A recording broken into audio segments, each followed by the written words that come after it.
Folks, David here on the Vintage Future once again, and today I want to do a follow-up review on my Flame Panda 141 logger boots.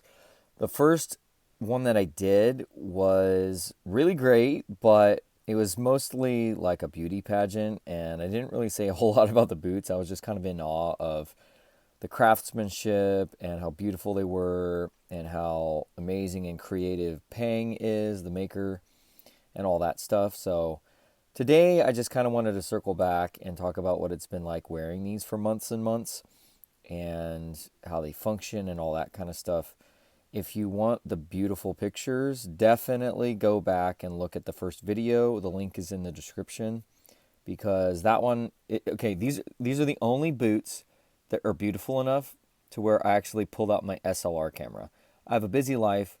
As much as I want my boots and stuff to look good on photos, I'm just like, dude, I don't care. I use my iPhone. But with these ones, I was like, I'm going to pull out the Canon Rebel and I'm going to take some pictures. And so go check those out just to see what they were like in their initial beauty and glory. Okay, so let's jump in. So honestly, overall, these are the best boots I've ever had. And I'll qualify that. Like, I'll give you the details of why that is. Like, what I mean is, it checks all the boxes. So these things fit me better than any boot, including the roll clubs. Like the roll clubs, it's interesting. Like, I can't say that Brian does this with everybody, but with me, it's like the fit was good, but then once the Chrome XL started to stretch out, the fit really wasn't that great anymore. Honestly, the fit in my Benzines is better than the fit in my roll clubs.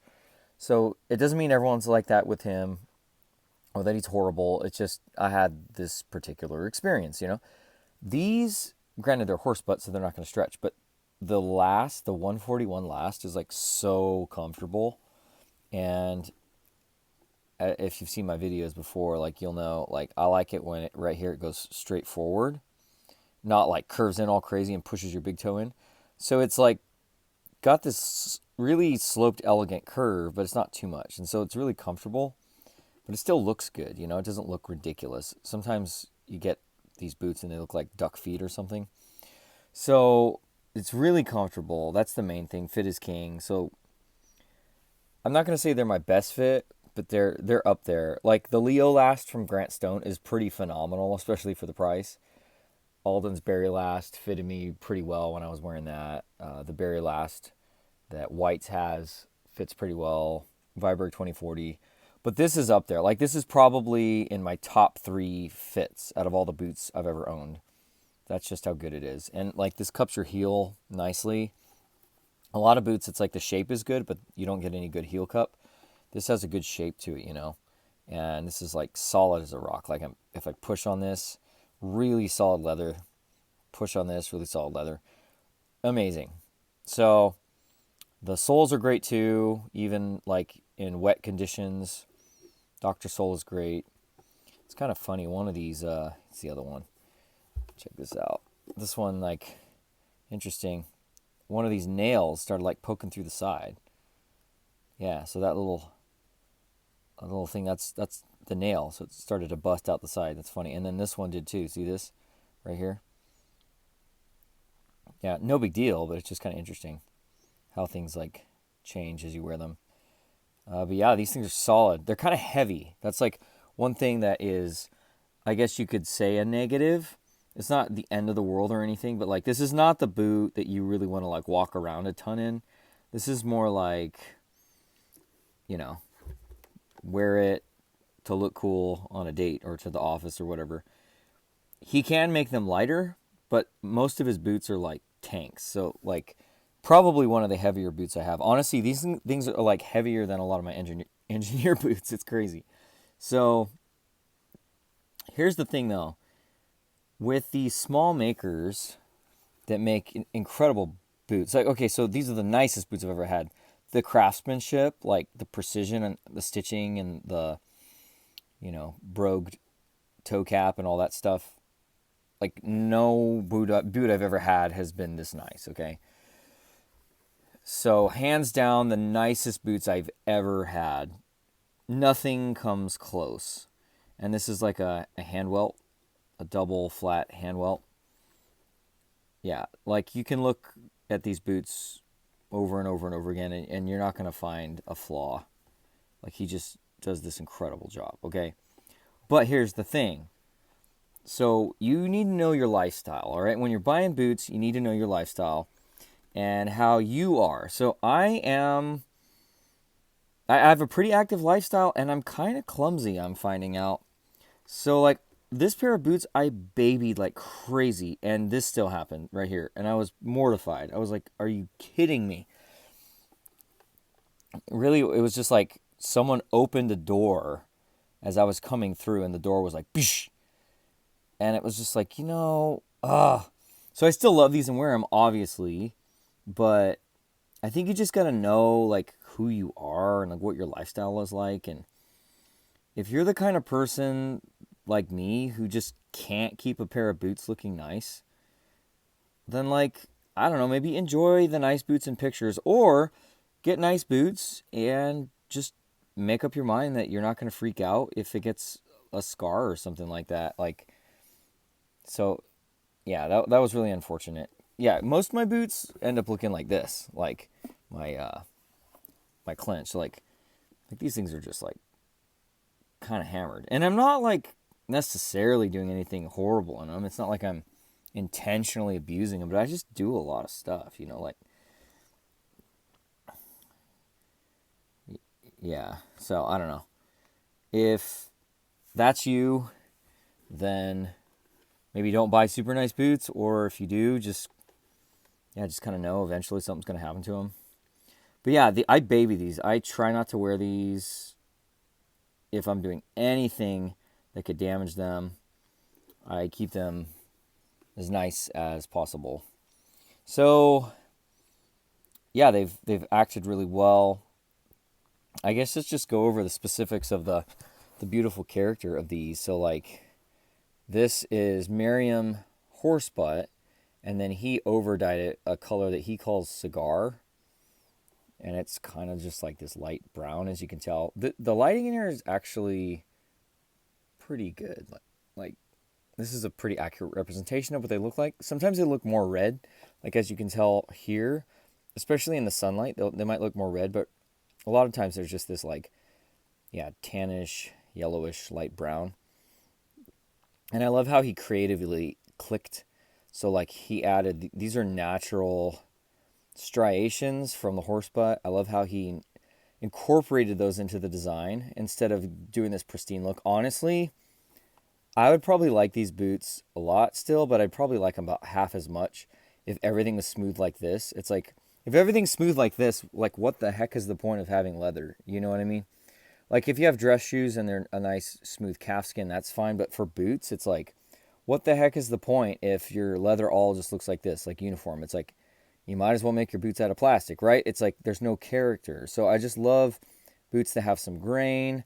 I don't like corrected grain. And so it's got a little bit on this side as well. You can see like there's color starting to form. I don't even know what that's from, but it's just gorgeous, It's just like absolutely beautiful. A little bit of crocking on the back here. One thing that is underrated is tongue patina, so that's pretty sweet. Yeah, and everything's holding up. I don't have any like eyelets popping out or threads popping out or anything. Yeah, beautiful boot. And there's that heel counter shape right there. As I said, super hard. Push on it, nothing's going to happen. So very, very comfortable, very supportive. So let's check the other one out. So again, this panel has like a lot of the striations and marbling, natural to that cut of horsebutt leather. Go around this side, some scratches here, some crocking, still a beautiful piece. Yeah, it's funny. I think this is from me driving my car. Funny because Jake, Almost Vintage Style, his natural Chrome XL John Lofgren engineers, he's got like the same exact thing. So I think he used to have the same driving habits and posture that I guess have right now, because a lot of my boots have that. Like here's the, let's see which is it, the right boot. Here's the clinch. It's like kind of like that too. Anyways, so that's a thing. That's a bummer, but you know it's still beautiful. Natural striations again. A little bit of crocking there.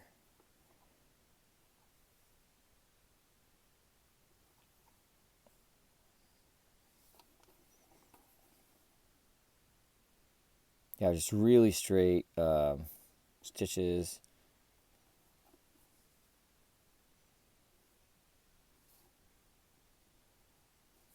Yeah, and it's the horse bed is kind of stiff. You know, it's not my favorite. It squeaks a little bit, but it's pliable enough. You know, and on the inside, it's nice and soft. And I think that's cool that he used matching leather for that tongue. I told him to just design these boots, so I gave him a few criteria. Like I was like, I want them to be a shade of brown, and I think I might have chose the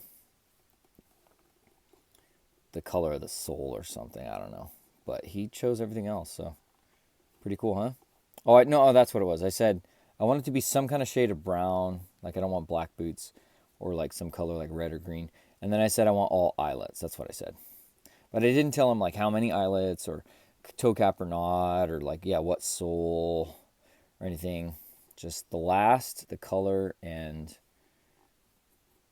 these. So and these are Viberg laces I threw in. So anyways, yeah. I wouldn't say they're my favorite pair of boots. It's funny how that is. Like you could have the nicest pair of boots in the world and they may or may not be your favorite. Like my favorite, man, I don't even know.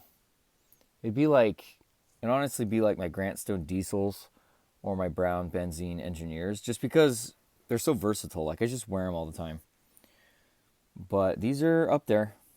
Like these are very, very cool. And miles to go. So that's that. Yeah, support small makers. It's fun. The weight is worth it. It actually adds to like the excitement and the collectability, if you will. Like there's something kind of like too easy about just like walking into a store and buying something, or like going online and just click buy.